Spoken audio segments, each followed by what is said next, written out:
Então, pessoal, boa tarde, tudo bem com vocês? Bárbara, desculpa, você me pediu, né? Você deu para mim boa tarde e eu não respondi, né?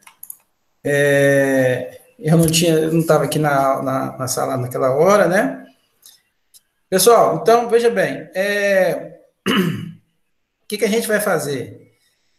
Só para lembrar para vocês, na próxima aula que a gente vai falar hoje, possivelmente a gente não vai dar conta de falar tudo, tá? Matéria um pouquinho extensa, tá? Acho que a gente não consegue falar tudo, não. Mas aí, na próxima aula, a gente termina e eu já lanço a prova, tá bom? Só para a gente lembrar, nós já estávamos programados, né? É assim, terminou o assunto, né? A previsão é de 3 ou 4 aulas de cada uma das culturas que a gente vai ver aí e a gente já lança a prova, então, tá bom? Então, fiquem atentos aí que na próxima aula, possivelmente, a gente termina esse assunto e aí a gente já deixa disponível a prova, da mesma forma que a gente fez na primeira prova, tá? Alguma dúvida, alguma coisa que eu possa ajudar vocês? Bom, então vamos lá que eu vou começar a apresentar, então.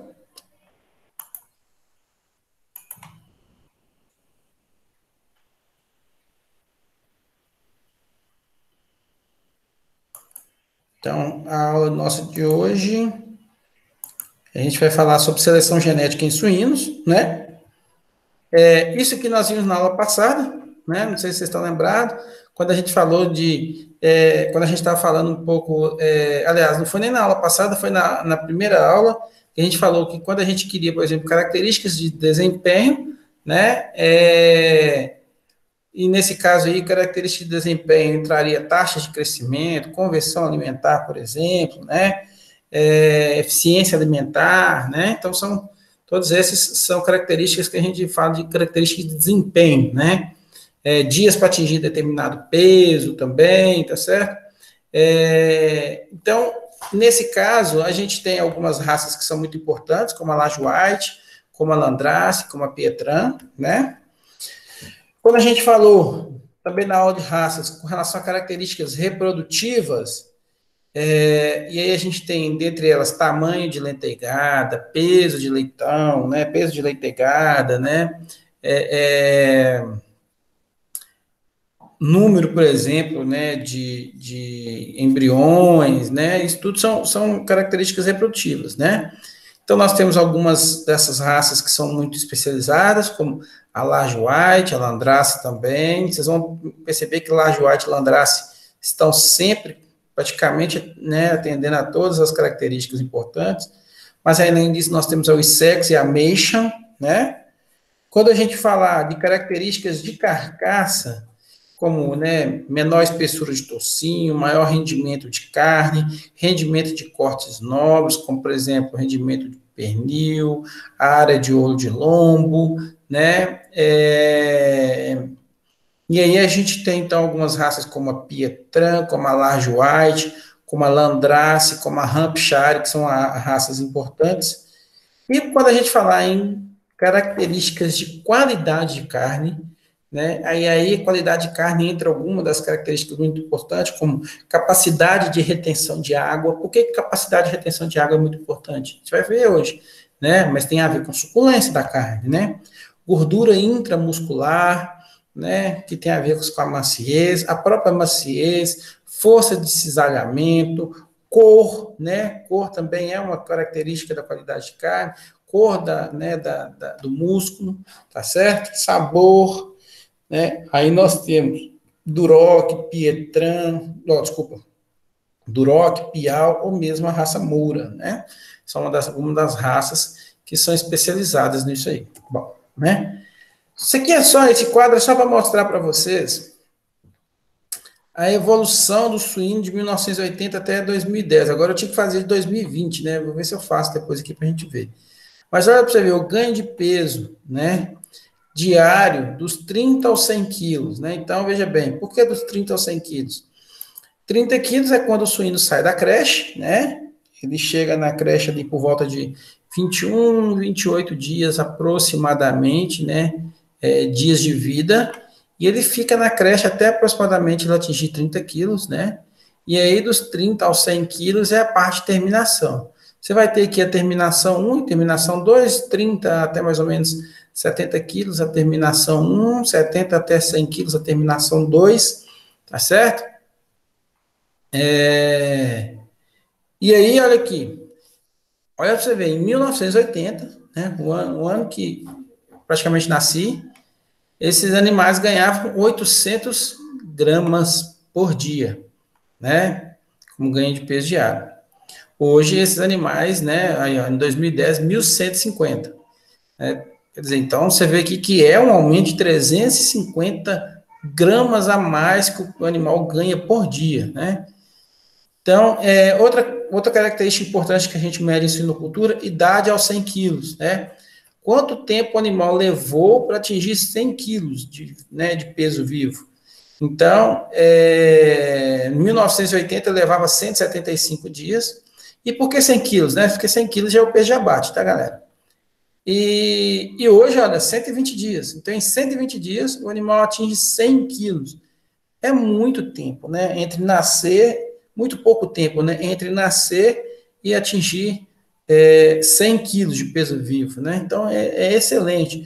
Pense que, por exemplo, né, tem galinha que leva esse tempo aqui para atingir 2 quilos, né? Tá certo? Galinha caipira mesmo leva quase 120 dias para atingir 2 quilos. Algumas, né, galinhas aí. Conversão alimentar, também do 30 aos 100 quilos. Olha só, foi só baixando, né?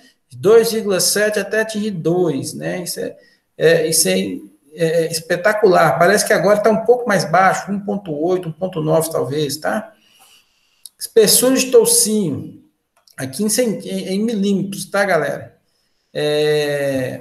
Então, antes, nós tínhamos aí 25 milímetros, né? Hoje nós já temos 8 milímetros, é muito fino, né? Muito pouco espessura de toucinho, né? Rendimento de carne, né? Então, isso aqui em termos de porcentagem. Antes, 45%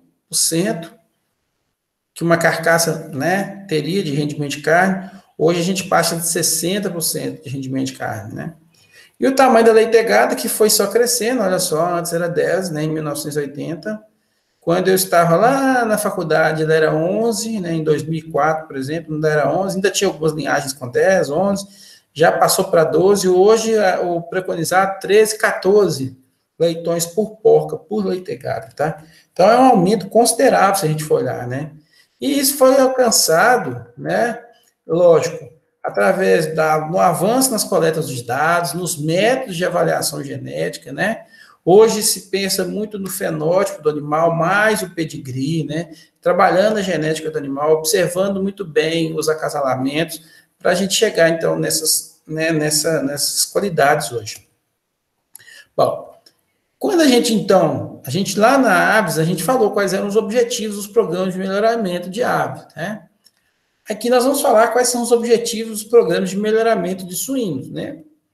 É lógico, todo objetivo de programa de melhoramento é para aumentar alguma coisa, né? E aqui também vai ser, né? Por exemplo, buscar animais com maior potencial genético para determinadas características, né? Compatíveis com o do mercado, né? Mas o melhoramento hoje de suíno, ele passa muito, mas muito mesmo nessa parte de qualidade de carne, tá, galera? Qualidade, hoje, assim, anos 2, né? Vamos falar assim, né? Na década que a gente está aí, de 2020, né? Para frente, é muito importante hoje, animal que tenha excelente qualidade de carne, né? Carne com sabor, com suculência, né? Com menor perda de água possível, com maciez, com uma cor considerável, né? Além disso, a gente tem que pensar um pouco sobre quantidade de carne, lógico, sim, mas também animais mais resistentes a doenças, né? Um pouco sobre, hoje também, é um objetivo do melhoramento, né? Porcas deixando mais leitões, né? Desmamando mais leitões, né? Se uma fêmea desmamava leitões ali nos anos 2000, ali por volta de 11 leitões, 10 leitões, o desejável agora é que ela desmame 14, 15 leitões, tá certo? Então, essa é o desejável, né? Então, aumentando aí mais leitões, né? Numa leitegada. e custos, né? Pensar em custos. Quando eu consigo, em suíno, pessoal, vocês vão ver que uma das características muito importantes é esse tamanho de leitegada. Por quê? Porque é o seguinte, até eu lembro de um professor meu brincar com a gente e falava assim, gente, o suinocultor ele não ganha dinheiro do leitão que não nasceu. Ele só vai ganhar, né, dinheiro do leitão que ele nasceu. O suinocultor, ele ganha dinheiro vendendo animais, né? Vendendo animais para o abate, por exemplo, né? Um exemplo aí, né? É diferente do avicultor, que ele pode ganhar dinheiro vendendo ovos, né? Mas e outra coisa, o avicultor, existe uma diferença muito grande quando você pensa em aves para suínos, porque é o seguinte, ele recebe aquele lote de animais e ele vai cuidar lá, e quanto menor a taxa de mortalidade para ele é suficiente. Mas aqui, é lógico que a gente tem que preocupar com a taxa de mortalidade em suínos? Tem. Mas a gente tem que estar sempre atento ao seguinte, o suinocultor, ele mesmo produz os animais na própria granja, é diferente do avicultor, que o frango de corte já chega no pintinho de um dia, porque ele vem de um incubatório, e aí o avicultor, né, ele vai, no caso aí, fazer a engorda dos animais, né? Aqui não, aqui na suinocultura, ele precisa pensar em termos reprodutivos para que ele tenha mais leitões para ele conseguir vender mais, né? Então, por isso que na parte de melhoramento de suínos passa-se muito por características reprodutivas e principalmente por tamanho de leitegada, que a gente vai ver lá daqui a pouquinho, tá bom? Pessoal, alguma dúvida até agora? Tranquilo? Posso continuar? Bom, deixa eu continuar aqui então. Vocês não falam nada? Deixa eu só ver. Pode. Ah, não, é só porque às vezes que é tão caladinho que a gente não sabe nem se vocês estão me ouvindo. Se tem alguém vendo. Bom, continuando então. Algumas características então de importância econômica que a gente precisa observar. No caso do produtor, o produtor ele precisa então que haja eficiência econômica das atividades, né? Então, o produtor, a gente vai ver que cada um dos elos aqui, dessa cadeia produtiva de suínos, eles pensam em alguma coisa. Então, para o produtor, ele quer eficiência econômica, né? O suinocultor, ele precisa de ter eficiência econômica para ele poder ganhar um pouco mais de dinheiro, né? Então, o produtor, ele vai pensar sempre em características como conversão alimentar e taxa de crescimento, que são características de desempenho, né? Então, ele quer que os animais tenham um melhor desempenho.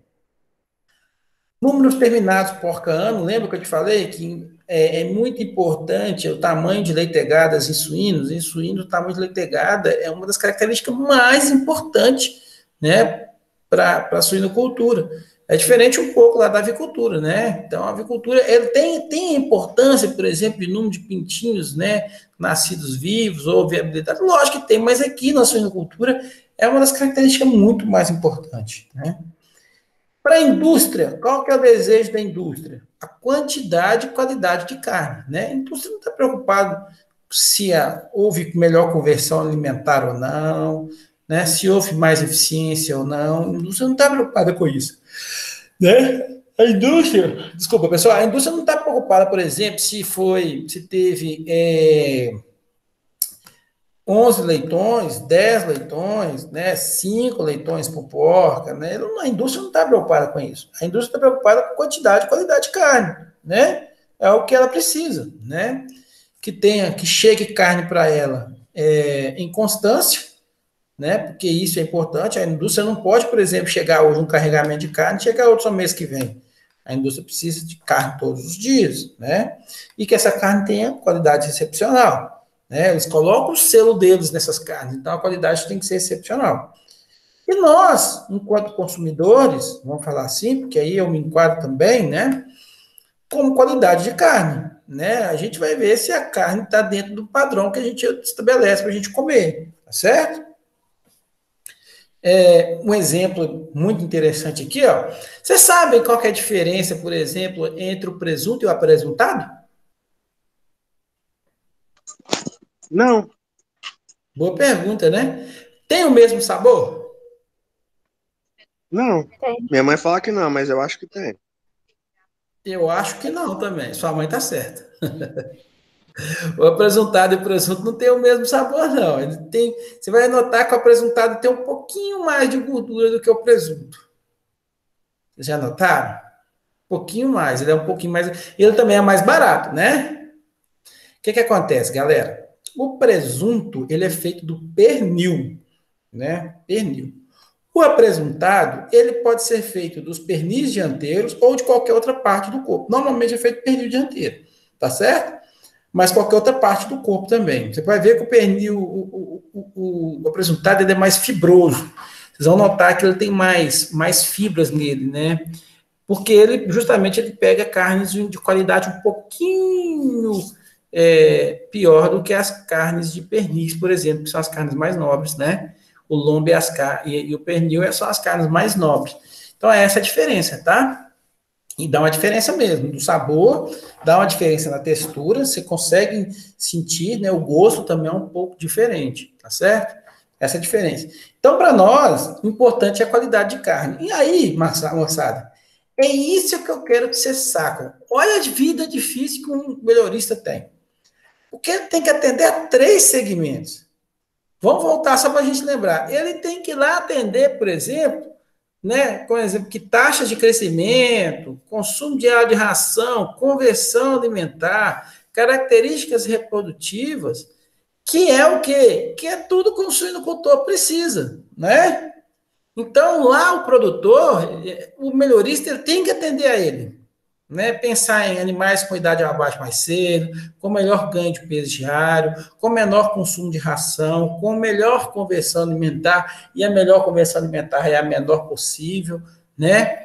Pensar em características reprodutivas, eu disse aqui que característica reprodutiva em suinocultura tem uma importância gigantesca, acho que talvez das espécies que a gente trabalha, ela junto com bovinos, é a que tem mais importância, né, as características reprodutivas, né, como tamanho e peso de leitegada, né, mas aí nós temos que também, melhoristas, atender à indústria, né, então carnes com melhor característica na carcaça, com menor espessura de toucinho. Professor, por que espessura de toucinho é muito importante em suínos? Por que eu não fico tão preocupado assim com espessura de toucinho em bovinos? Embora a gente tenha uma preocupação, né? Mas aqui em suínos é muito importante. Existe uma relação, galera, muito interessante, uma correlação, e ela é correlação negativa e favorável, que é o seguinte: quanto menor a espessura de toucinho, maior rendimento de carne, ou maior carne na carcaça o animal tem. Por isso que a espessura de toucinho é muito importante, né? Além disso, carnes com menor espessura, o suíno, assim, por natureza, ele tem uma certa facilidade de depositar gordura na carcaça, né? Principalmente essa gordura subcutânea aí, por causa né, do tipo de criação do animal, né? Ele é um animal, por exemplo, que né, no caso aí, oriundo do javali, que tem essa característica de ter essa gordura mais alta. Isso era importante para protegê-lo do frio, por exemplo, quando a gente está falando de animais que viveram mais na Europa, né, ali, né? E isso, então, é algo que vem lá da sua evolução do suíno. Então, por isso, essa importância da gente estar sempre monitorando as pessoas de toucinho, tá? Mas também a indústria precisa de rendimento de carcaça, de quantidade de carne, e atender ao consumidor, que é a qualidade da carne. Então, a vida do melhorista, ela não é fácil. Tem que atingir 3 segmentos aí, né? E a gente tem, então, que começar a observar, né, que algumas dessas características, elas têm importância extremamente econômicas, né? E que tem que ser levadas a sério, então, num programa de melhoramento genético de suínos, tá certo? Então, dentre as primeiras aí que a gente vai falar, vamos começar, então, com as características reprodutivas, né? E características reprodutivas, se você estiver trabalhando com suínos, com aves ou com bovinos, é uma coisa que a gente já é acostumado a falar, né? Característica reprodutiva é de baixa herdabilidade. Vamos só lembrar lá do melhoramento para a gente entender que o melhoramento é muito importante para a gente entender o melhoramento aplicado. O que acontece quando uma característica tem baixa herdabilidade? Bom, características que têm baixa herdabilidade, você poderia pensar assim, significa, professor, dizer que dificilmente elas vão ser passadas, né, para os seus descendentes. E o professor vai falar assim, está mais ou menos correto. Não está tão correto, não. Por que, que não está tão correto? Embora a herdabilidade meça, né? Qual que é a herdabilidade? O que, que é herdabilidade? Herdabilidade mede o quanto, né, da variação fenotípica é explicado pela variação genotípica. É o quanto que eu estou vendo ali de fenótipo do animal, né? E eu sei que aquele fenótipo ali, parte daquilo é refletido pelo genótipo do animal, certo? Então, eu vou falar para você assim, olha, cuidado, não está de tudo certo não. Por quê? Características de baixa herdabilidade significa que o ambiente age muito sobre elas, tá certo? A porção ambiental, e aí a gente tem que lembrar lá da formulazinha da herdabilidade, a herdabilidade é igual a quem? A variância genética aditiva sobre a variância fenotípica. Dentro da variância fenotípica está quem? Está a variância genética aditiva também, mas está a variância ambiental. Então, se essa relação, se essa fração entre a variância genética aditiva dividido, né, pela essa soma entre a variância genética aditiva e a variância ambiental, se essa soma dá pequena, significa que a variância ambiental é muito grande. Elas são inversamente proporcionais.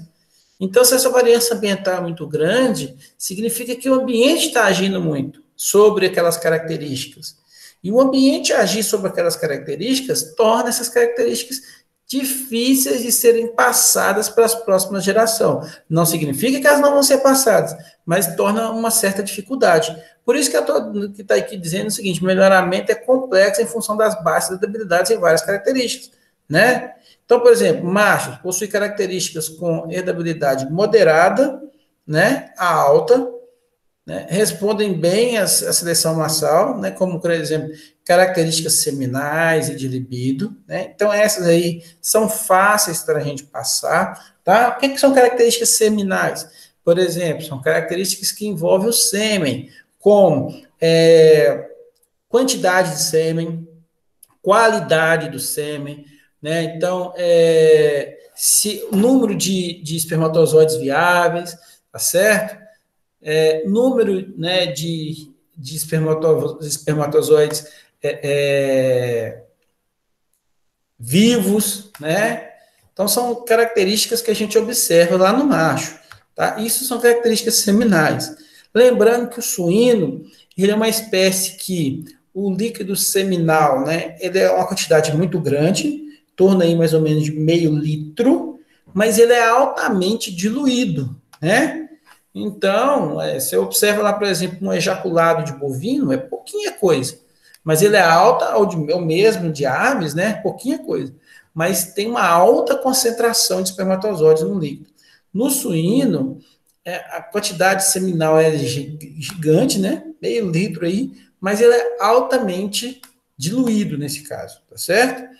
Outra característica aí, como libido, né? Também é uma característica importante. O libido tem a ver o tempo, por exemplo, que o macho leva para ele cobrir a fêmea, o tempo que ele busca a fêmea, né, para fazer a cobertura. Isso tem a ver com a libido, né?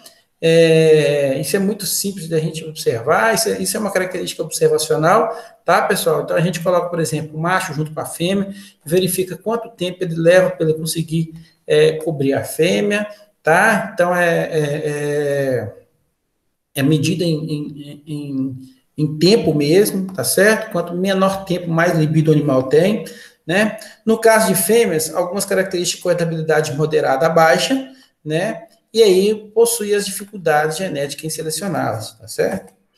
Bom, então, por exemplo, eficiência reprodutiva, né? A gente pode medir a eficiência reprodutiva, por exemplo, com relação ao número de leitões, né? O número de leitões vivos, né? Então, a gente mede, por exemplo, número de leitões desmamados por porco ano, né? E quando a gente mede, por exemplo, número de leitões desmamados por porco ano, eu estou reunindo duas características aqui. Uma é a intervalo de partos, e outra é tamanho de leitegada. Por isso que na suinocultura é muito comum usar esse número de leitões desmamados por ano. Porque se a fêmea tiver menor intervalo de parto, né, vai aumentar o número de leitões desmamados. Se a fêmea tem maior tamanho de leitegada, ela também aumenta o número de leitões desmamados. Por isso a importância, né, do número de leitões desmamados por anos. Ela engloba duas características ao mesmo tempo, tá? O principal foco é aquilo que eu disse para vocês, é o tamanho da leitegada, né? Embora seja uma característica de herdabilidade baixa, olha lá, 0,10 ou menos, né? Mas por que é importante? É aquilo que eu disse, né? O produtor ele só ganha dinheiro do leitão que nasceu, né? Por isso a importância do tamanho da leitegada, certinho? E ela possui, quando a gente avalia o tamanho da leitegada, são principalmente dois componentes são importantes. Uma é a taxa de ovulação e outra a sobrevivência embrionária. Deixa eu falar com vocês uma história aqui. Não sei se vocês sabem, provavelmente a professora Aline já deve ter falado isso com vocês, mas se vocês às vezes não lembrarem, a gente vai ajudar a lembrar aqui, tá? O suíno, ele tem uma característica muito engraçada, porque uma ovulação de uma porca suína é uma coisa espetacular, né? Uma porca suína tranquilamente consegue ovular 20 ovos, né? 25 óvulos aí, né? Tranquilamente, tá? Tranquilamente. Só que, e esses ossos são fecundados, boa parte deles são fecundados, mas durante a fase embrionária, muitos desses indivíduos, eles morrem, né? E são absorvidos, tá certo? Então, isso é comum na suinocultura, é muito comum isso acontecer, né? Possivelmente, uma porca suína, quando ela tem lá 12 leitões, 13 leitões, ela começou a gestação dela com os 18 leitões aproximadamente, né? E aí ela vai perdendo alguns leitões ao longo dessa gestação. É muito normal isso acontecer, tá? Então, o que o melhoramento tenta? Fazer com que essa taxa de sobrevivência embrionária seja a maior possível. Lembra que eu disse da raça Meishan? A raça Meishan, aquela raça chinesa lá, que é uma fêmea que consegue dar 18 leitões, 20 leitões tranquilamente, ela nasce com esse leitão. Tudo bem que ela tem uma característica seguinte, que ela dá 18 leitões, 20 leitões, mas os leitões nascem muito pequenininhos. Então, é uma raça que tem que ficar muito atento, porque a alta mortalidade, né, tem muita alta mortalidade do leitão ainda nos primeiros dias de vida. Mas é uma raça, né, fantástica em termos de prolificidade, tá certo? Ah, professor, o que é prolificidade? É esse indivíduo de deixar muitos filhos, isso é prolificidade, tá? Então, a raça, a fêmea suína, ela tem essa capacidade. As outras raças, elas iniciam aí com 18 leitões, 20 leitões na fase embrionária e vai chegar no final da gestação com 12 leitões, 14 leitões, uma boa fêmea suína aí tranquilamente, né? Ao passo que a raça Meishan começa ainda com mais leitões, consegue, então, né, pelo menos parir aí, né, vamos falar assim, um tamanho de leitegada em torno de 20 leitões, 18 leitões, tá? Então, galera, a importância dessa característica de tamanho de leitegada é muito importante, ela é muito alta. Quando eu fazia estágio na suinocultura, o que mais a gente fazia era, nascia leitão de uma fêmea, né, então primeiro a gente tinha que fazer aqueles cuidados lá, né, eu trabalhava eu fazia estágio numa granja de melhoramento de suínos, né? Então, nascia lá os suínos, normalmente a porca pare à noite, né? Ela pare, a tendência da porca é sempre parir nas horas mais frescas do dia, então, normalmente ela faz a aparição, às vezes no início da noite ou no final da noite. Então, a gente ia lá, fazia todos aqueles cuidados de limpeza dos animais, colocar para mamar, né? Primeiro a gente coloca para aquecer um pouquinho, depois coloca para mamar o colostro, né? Então a gente fazia todos esses cuidados, nesses cuidados iniciais, né? E aí a gente ia fazer o quê? Contar quantos leitões deu para saber o tamanho da leitegada e pesar leitão, né? Então o leitão pesava ali 1,5 kg, 1,4 kg, era muito comum 1,3 kg, tá certo? O que acontece com a raça Meishan? Dá 18 leitões, mas o peso do leitão é 800 gramas, 900 gramas. Isso tem uma coisa, tá? Existe uma relação muito forte entre taxa, número de leitegadas e peso de leitões. quanto maior o número de leitegadas, menor é o peso do leitão. E isso é até assim, se a gente observar, até um pouco lógico, né? Até em relação a espaço, né? No útero de uma fêmea suína, então não dá para ter tantos leitões assim, né? Então, costuma até uma raça Meishan, por exemplo, nascer leitões até muito abaixo desse peso aí que eu falei para vocês, tá certo? Muito mais abaixo. 600 gramas, 500 gramas, tá? Então, só para vocês terem noção disso aí. Bom, então, aqui algumas das características que a gente falou, né? Taxa ovulatória, né? Então, medir o quanto que essa fêmea é capaz, então, de lançar óvulos, né? Por exemplo, né? Quanto maior a taxa ovulatória, maior vai ser esse tamanho de leitegada, né? Sobrevivência embrionária, isso é extremamente importante, né? Dessa fêmea suína conseguir ter esse tanto de concepção, né? Ter um número bom de concepção e esses animais sobreviverem, né? Eficiência placentária, isso é extremamente importante, uma placenta grande, boa, capaz de abrigar todos esses suínos aí, né? A capacidade uterina também, né, um útero bem grande. Note aqui, ó, olha a mão da pessoa aqui, olha o tamanho que é o útero de uma fêmea suína. Olha aí para você ver, né? Em gestação, o tamanho que isso fica, né? Número de leitões mumificados. Possivelmente a professora Aline já explicou para vocês o que é esse leitão mumificado, mas se não explicou, a gente fala aqui de novo. O que acontece é que quando esse leitão morre, né? Durante a sua fase embrionária, a fêmea suína ela tem uma capacidade de absorver, né, todas vamos falar assim, né, de absorção de células, né, desse animal, de forma a deixar praticamente, ele nasce praticamente pele e osso. O resto tudo é absorvido, lógico, isso é absorvido porque vai ser usado para nutrição embrionária, né, dos outros embriões, por exemplo, né? Então, isso acontece. Então, ele nasce desse jeitinho que vocês estão vendo aí, que a gente chama de mumificado. Significa que o organismo absorveu o máximo que podia de nutrientes desse indivíduo. E o natimorto. O natimorto é aquele leitão que nasceu, morreu ali poucas horas antes de nascer. Então, ele nasce natimorto, né? Então, isso aqui são duas características que a gente tem que sempre ficar atento. O natimorto, que é aquele leitão que nasceu, né? Já nasceu morto, né? Ele nasce morto, possivelmente porque passou um tempo da hora de nascer, algum outro problema que teve. Já o mumificado é aquele que morreu um tempo antes, e foi a tempo ainda, inclusive, de ser possível absorver, né, os líquidos aí, né, os nutrientes do indivíduo. E o tamanho da leitegada. Essas são algumas das características mais importantes que a gente vê nas características reprodutivas dos suínos. Certinho? Então, o tamanho da leitegada, existe uma correlação muito favorável com o peso da leitegada, né, e desfavorável com natimorto e mortalidade pré-natal, tá certo? Então, principalmente natimortos, né, em mortalidade pré-natal, diminui esse tamanho de leitegado, que não é interessante, né?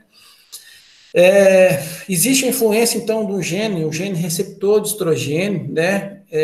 O alelo B, então, ele provou estar associado a maiores leitegadas que o alelo A, né? Então, existe esses dois alelos aí que são capazes de aumentar a capacidade de ovulação das fêmeas e, por sinal, né, além de a capacidade ovulatória, aumentar também o número de concepções, né, de indivíduos com concepções, né. Outros genes também têm sido utilizados para aumentar o tamanho da leitegada, como o gene receptor gama, do ácido retinóico, né, o receptor da prolactina, que são outros genes também que estão ligados ao tamanho da leitegada, né. Mesmo com todas essas dificuldades, alguém ia perguntar? Mesmo com todas essas dificuldades, por ter herdabilidade extremamente baixa, é importante incluir as características reprodutivas nos programas de melhoramento, né? Aí algumas alternativas desenvolvimento de linhagens fêmeas com maior prolificidade, né? Cruzamento com machos com maior velocidade de crescimento, por exemplo, né? Ganhos com heterose também, com complementariedade, usar raças que, né, possam complementar outras de forma que os animais tenham melhores desempenhos reprodutivos, tá bom? Pessoal, desculpa, alguma dúvida com relação a essa parte de características reprodutivas? Leitões com baixo peso ao nascimento estão mais... Alguém me chamou, pessoal? Não, prof. Não? Então vamos continuar lá. Voltando lá, então. Então, alguns leitões com baixo peso ao nascimento estão mais suscetíveis à mortalidade, por isso que peso de leitão é muito importante. Por isso que eu estava falando para vocês aqui, que é muito importante, por exemplo, você ter aí pelo menos leitão nascendo em torno próximo de 1,5 kg, 1,3 kg, por exemplo, tá? Justamente por causa disso, né? Estão mais suscetíveis à mortalidade por desnutrição ou por baixas temperaturas. Por isso que o leitão ele tem que nascer extremamente nutrido, bom, com esse peso, por dois motivos. Se ele não nasce com 1,5 kg aproximadamente, se ele nasce um pouquinho menos, ele dificilmente consegue os melhores tetos para mamar, né? E existe ali uma certa, vamos falar assim, uma certa hierarquia para o leitão mamar, que, né, os melhores tetos ficam com os animais maiores, né? E os piores tetos ficam com os piores, com os indivíduos mais fracos. Uma pergunta, quem saberia me dizer quais tetos possuem, né, tem tendência a sair mais leite na fêmea e quais saem menos? São os leites que são os tetos mais próximo, vamos falar assim, da região cranial, ou são mais os tetos mais próximos da região caudal, que lá saem mais leite? Quem saberia me dizer?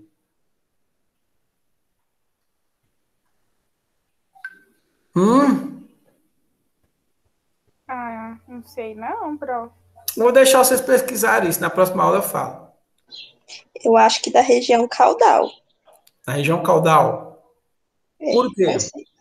Porque nas porcas que eu observo da minha tia, eles são tetos maiores.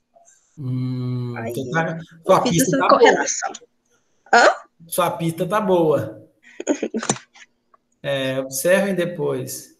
Tá certo? Faça essa pesquisa aí. É interessante saber isso. Por que é interessante saber isso?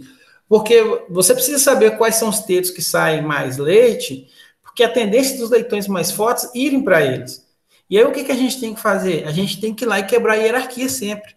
Trocar o leitão de lugar de mamada, sabe? A gente faz isso. Né? Vai lá e troca. Você pega aquele mais gulosão, que é mais forte, passa ele para os tetos mais fracos, tá certo? Porque senão, pessoal, os leitões eles não ficam com o mesmo padrão, vai começar a nascer, né, a desenvolver leitões com pesos muito maiores, e aí esse maior ele sempre vai ganhar dos outros, né? E aí a importância, porque você acaba causando um desbalanço no tamanho dos animais e que pode aumentar a mortalidade. Tá bom? Além disso, o leitão muito pequenininho, vamos lembrar lá, o leitão tem um problema sério, porque é o seguinte, você já viu que o médico, às vezes, quando nasce um bebezinho, ele fala assim, a gente, pelo menos, vocês ainda não foram pais e mães, mas quando vocês forem, os médicos vão falar com vocês assim, ó, gente, o neném, ele tem calor igual a gente sente.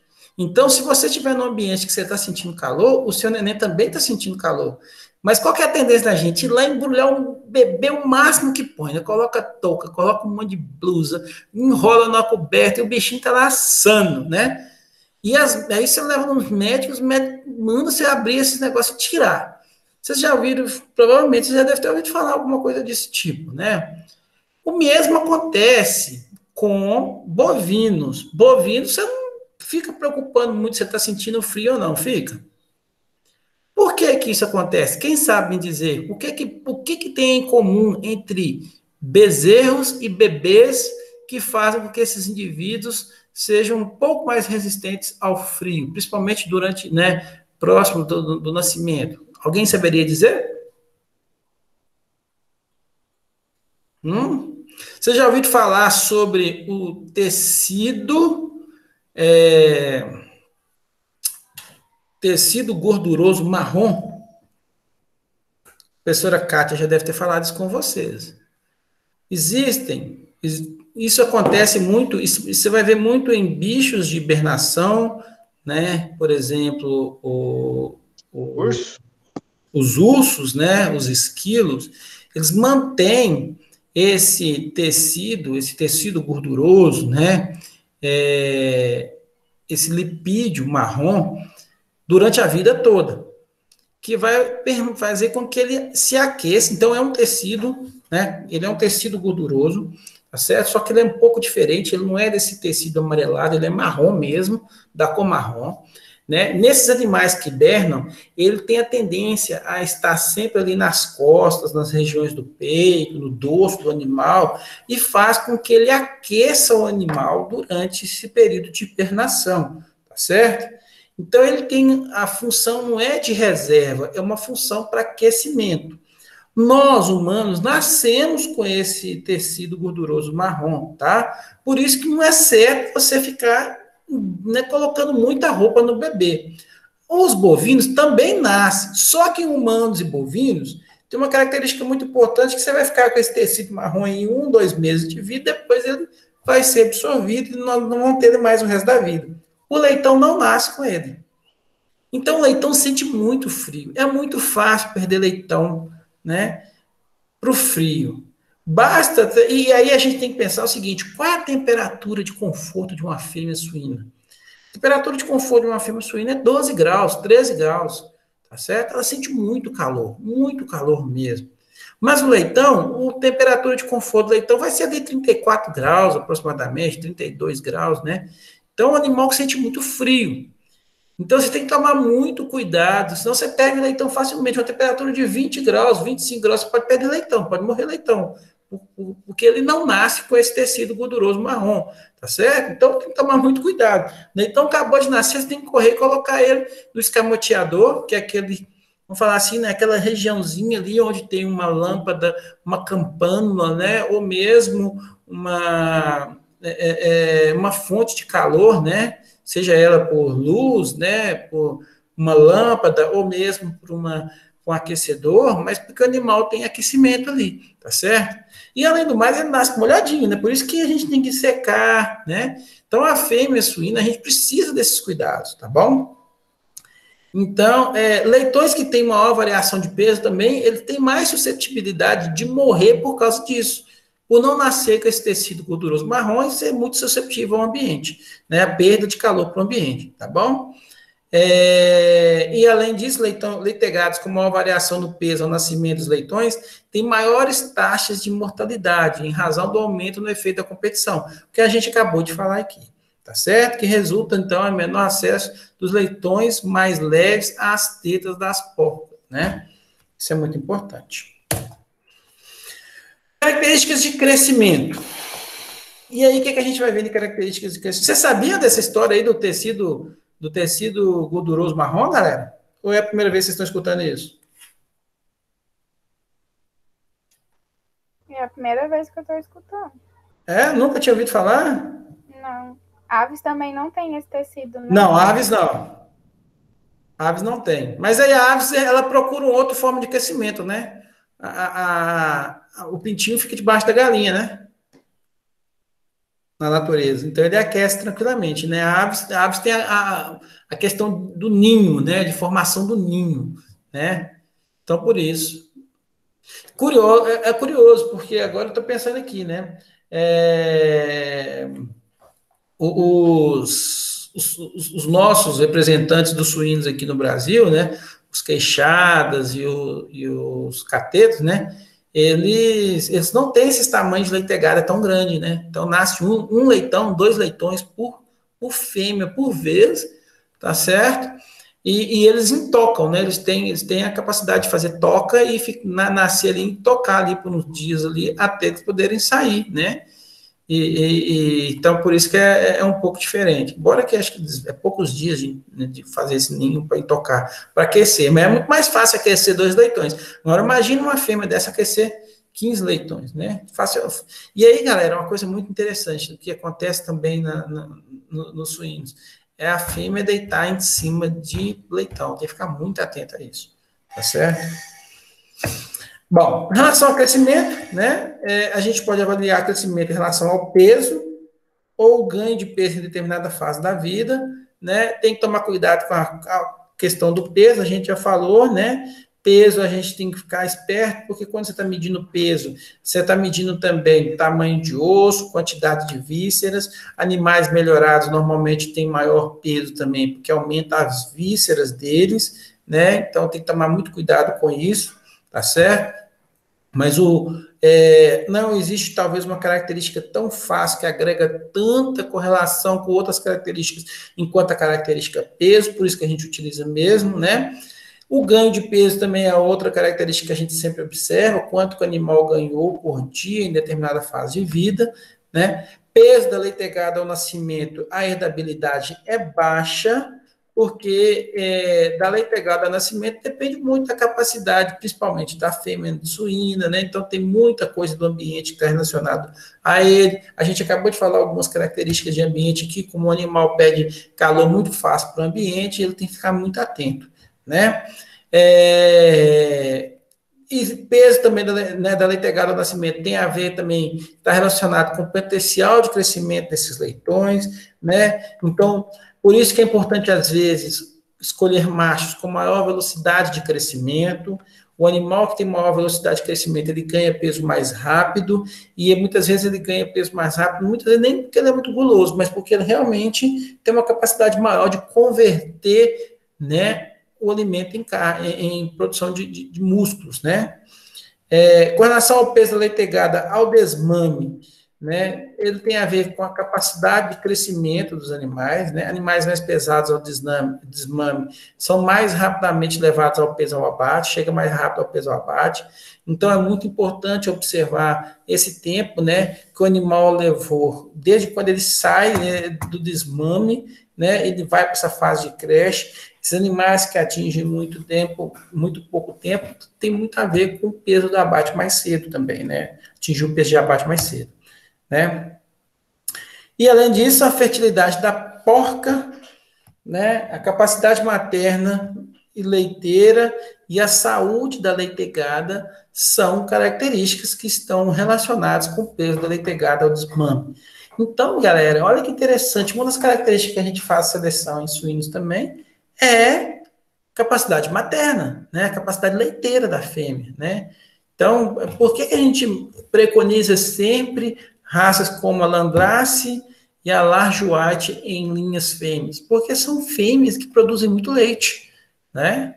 Então, é estranho a gente pensar nisso, mas é importante, né? Uma fêmea de suína que produza muito leite, é importante demais, tá? Com relação à taxa de crescimento, né? Quando a gente vai medir taxa de crescimento, o tempo que o indivíduo levou para atingir, né, de um ponto ao outro, isso é chamado de taxa de crescimento, né? Ela pode ser medida através do ganho de peso diário, médio, né? O quanto, em média, o animal ganhou por dia, tá certo? É talvez a característica mais importante em suinocultura, né? É mais importante, inclusive, que o tamanho de leitegada, sem que o tamanho de leitegada é uma das mais importantes. Ela é de fácil medição, a herdabilidade normalmente é herdabilidade média. Características de crescimento e de desempenho possuem herdabilidades médias, tá? Características reprodutivas, as herdabilidades são baixas. Características de crescimento e desempenho são herdabilidade média. Características de carcaça, que são herdabilidades altas.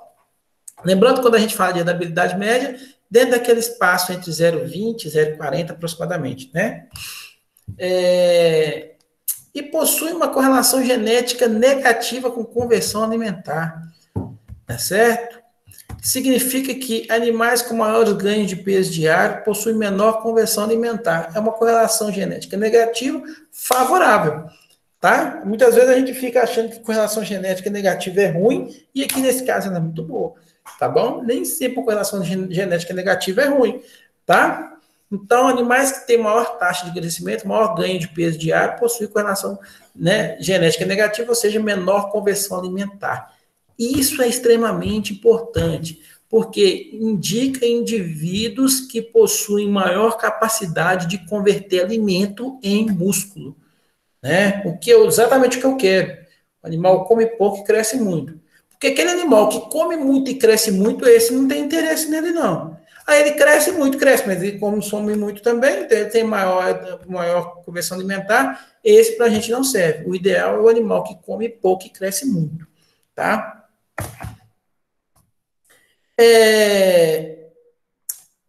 Para falar um pouco sobre carcaça suína, é importante, então, a gente definir o que é uma carcaça suína, né? Cada uma das raças, a gente tem uma definição de carcaça, tá?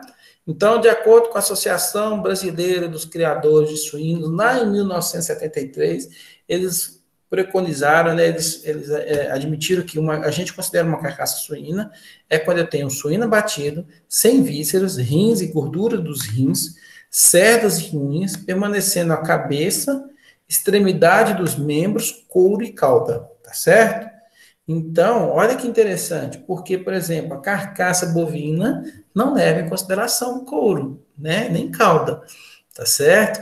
As carcaças, e não leva também a extremidade dos membros.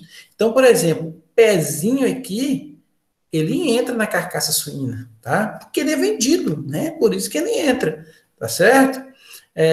O couro, no caso, o toucinho, né, com a pele, ele entra, porque ele também faz parte, né, na forma comestível, né? Cauda também, mas em bovinos não entra, porque a gente não, né, embora o pé de boi feito mocotó, né, vocês sabem, né, que vocês comem, quem tem nojinho de ficar comendo pé de boi aí, adora comer, por exemplo, uma geleia feita com mocotó, né, com pé do boi, todo mundo sabe disso, não sabe? Todo mundo sabe também que é com o pé do boi que se faz gelatina, né? Com pé, com pele de boi, de suíno, né? A gelatina, então, se você olhar lá na gelatina, tem lá um dos ingredientes, mocotó. É o quê? É o pé do boi, tá? É o colágeno que faz a gelatina ficar daquele jeito durinho lá, tá certo? É engraçado, prof. Hã? É engraçado, né? Porque essas coisas não é muito divulgado, né?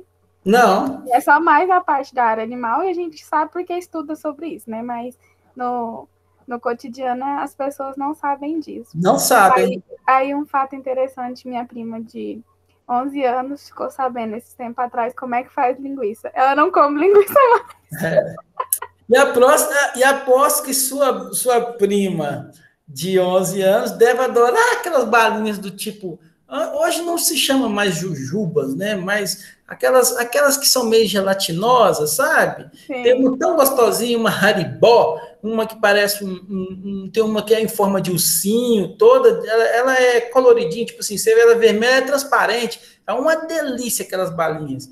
É feito, por exemplo, da pele do suíno, né? É feito, tem colágeno. Não pode nem saber, senão não vai comer nem isso também.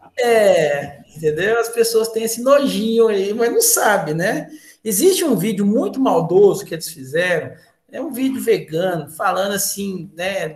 Tudo bem, assim, eu até entendo a mensagem do vídeo, que eles começam com a pessoa chupando uma balinha e aí eles vão voltando para a indústria da bala, mostrando aonde que veio, né, os ingredientes, aí chega até na criação de suíno. Só que eles passam uma suinocultura tão porca, com os animais sendo abatidos de qualquer jeito, com maus tratos, entendeu? E aí é que é a parte triste do videozinho, né? Porque até onde ele mostra ali que veio do suíno, bacana. Aí daquilo para trás, eles começam a forçar a barra e mostrar assim, a impressão que dá é que toda a criação é daquele jeito, sabe? Com o animal no meio da sujeira, o animal comendo fezes, o animal sofrendo muito, né? Animais machucados, sabe? Animais abatidos de qualquer jeito. Não é assim que funciona, né? Não é desse jeito. A gente sabe que não é. É isso aí que chama a parte da maldade.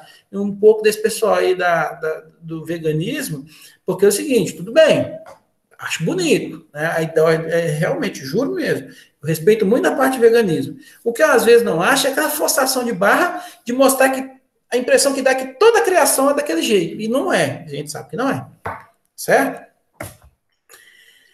É, já em 95, tá? Regulamentado ainda, através principalmente da Comunidade Comum Europeia, né? Seria um suíno abatido, sangrado e eviscerado, sem as cerdas.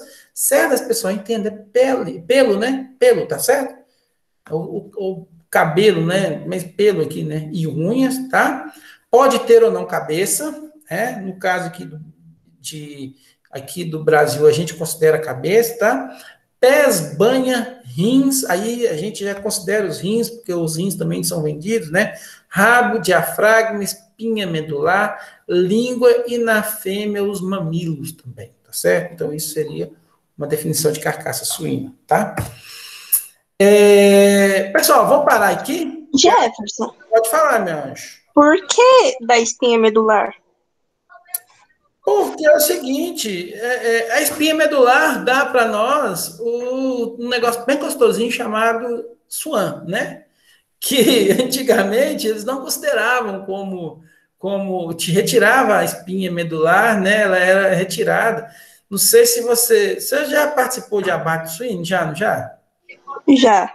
Então, aí, quando ele vai abrir o suíno ali, que eles retiram a barrigada, né, que retira as vísceras, eles vêm, às vezes, com a machadinha ali, corta a parte da medula ali, né, e separa a medula do animal. Aí eles consideram ali como sendo bandas de suíno, né, a parte direita e a parte esquerda, assim, né, sem a medula. Mas aí agora a medula entra, entendeu? Principalmente porque ela é vendida como o suan, né, a suan, tá certo?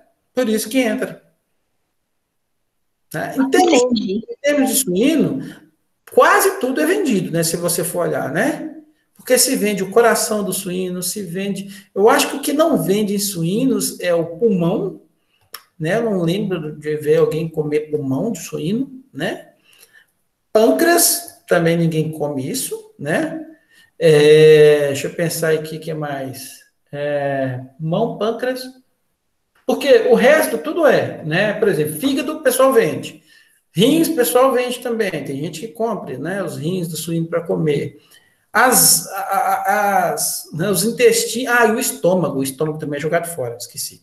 Porque o intestino, seja ele o intestino fino, né? O intestino delgado ou o intestino grosso, né? São usados também. O intestino delgado é usado, lógico, para fabricação de linguiças. O grosso, muitas vezes, o pessoal utiliza parte dele para formação como é que chama? Da mucia, tem outro nome que o pessoal chama agora, que é feito com sangue do suíno, né? Chouriço. Chouriço, desculpa, chouriço. Então, o chouriço também utiliza. Então, se você for olhar no suíno, absorve quase tudo. Acho que só o reto, que eu lembro, é o reto que joga fora, o pulmão e o pâncreas. O resto come tudo, né? E pelo. E unha, que ninguém come nem pelo e nem unha, nem a ponta do rabo. O resto, tudo vai para dentro. Aí, dente, né? A parte de dente também ninguém come, né? Mas o resto vai tudo embora. Certinho? Pessoal, vamos parar por aqui. A gente vê na próxima aula. Olha que legalzinho para vocês. Essa semana não tem sabatina, tá bom? Só vamos ter sabatina na semana que vem.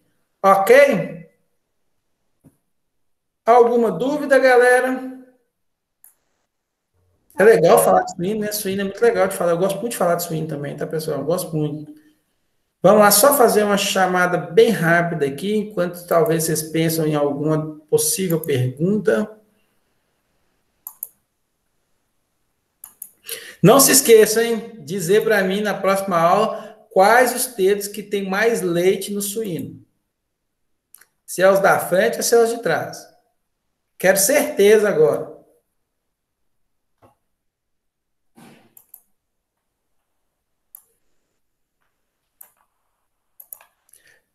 Galera, um bom zootecnista, ele é observador, tá? Ele observa muita coisa. Pode acontecer de você não ter nascido na roça, não ver as coisas, mas você precisa ser um camarada que esteja sempre observando o que está acontecendo ao seu redor, tá? Eu estou falando isso por quê? Por causa da Larissa. A Larissa percebeu alguma coisa, né? Tá certo? Então, fique sempre atento, tá? Mesmo que você nasceu na cidade, sempre é bom ter atenção às coisas, observar, tá? Então, vamos lá. Antônio tá aí, Bárbara tá também, Caio, Caroline, Larissa, tá? Lucas Melo, eu não sei porque, eu vou pedir para tirar o Lucas daqui. Marília também tá aí. O Ramon, galera, ele tava aí, que eu vi ele no início da aula, ele já saiu, deve ter acontecido alguma coisa que eu vi. E vou pedir para tirar a Michelle também. Iago hoje não veio não, né? Iago Danadão deve estar resolvendo algum problema aí. Deixa eu só parar aqui a minha gravação, interromper. Pessoal, alguma dúvida?